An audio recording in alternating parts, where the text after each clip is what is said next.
جو لوگ آپ سے حسد اور جلن کرتے ہیں اور آپ پہ تویزات کرتے ہیں، ان کے بارے میں یہ کہنا چاہتی ہوں کہ وہ اپنے رب کی رضا پہ راضی نہیں ہوتے۔ وہ سب سے زیادہ اپنا نقصان کرتے ہیں، اپنی ان حرکتوں کی وجہ سے دوسروں کو تو تکلیف دیتے ہیں، لیکن سب سے زیادہ نقصان ان کا یہ ہے کہ وہ ایمان سے خارج ہو جاتے ہیں، اپنے رب کی ناراضگی مول لیتے ہیں۔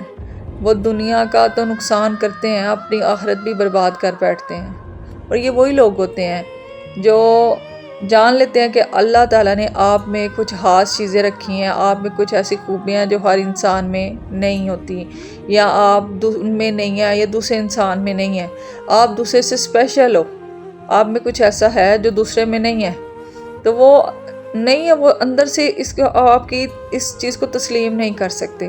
تو وہ کیا کرتے ہیں پھر؟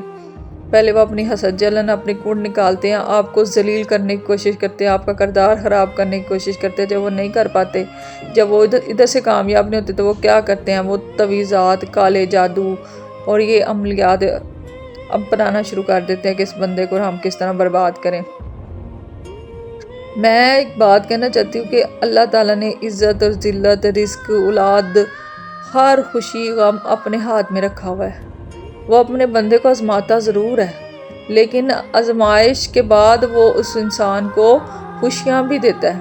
لیکن یہ جو لوگ اس طرح کے کام کر کے بڑے خوش ہو رہے ہوتے ہیں، ہم نے دوسرے کو دکھ دے دیا، ہم نے اس کے ساتھ یہ کر دیا، آپ اس بات کو سمجھ جائیں کہ آپ کا ایمان ضائع ہو گیا ہے۔ ایمان کے بعد انسان کے پاس کیا رہ جاتا ہے؟ کچھ بھی نہیں رہ جاتا۔ آپ ایمان سے خالی ہیں تو آپ کے پاس کیا ہے؟ آپ کے ہاتھ خالی ہیں۔ اب یہ نہ سمجھے آپ نے بہت بڑا کارنامہ انجام دیا ہے، آپ نے اپنی اس حسد کی آڑ میں سب سے زیادہ اپنی دنیا تو برباد کر لی ہے، لیکن اپنی آخرت بھی برباد کر لی ہے۔ تو خدا کے لیے بچیں ان چیزوں سے، حسد نہ کریں دوسرے سے، اللہ کی تقسیم پہ راضی ہونا سیکھیں۔ جب آپ خوش ہوتے ہیں، دوسرے کو دیکھ کے دعا کرتے ہیں، تو اللہ تعالیٰ بھی آپ کے اس عمل سے خوش ہوتے ہیں، اور اللہ تعالیٰ نے جو آپ کے نصیب میں لکھ دیا وہ تو آپ کو ملنا ہی ہے۔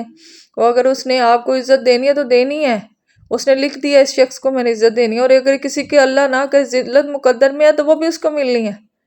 تو یاد رکھیے گا، آپ اس میں سب سے زیادہ نقصان اپنا کرتے ہیں۔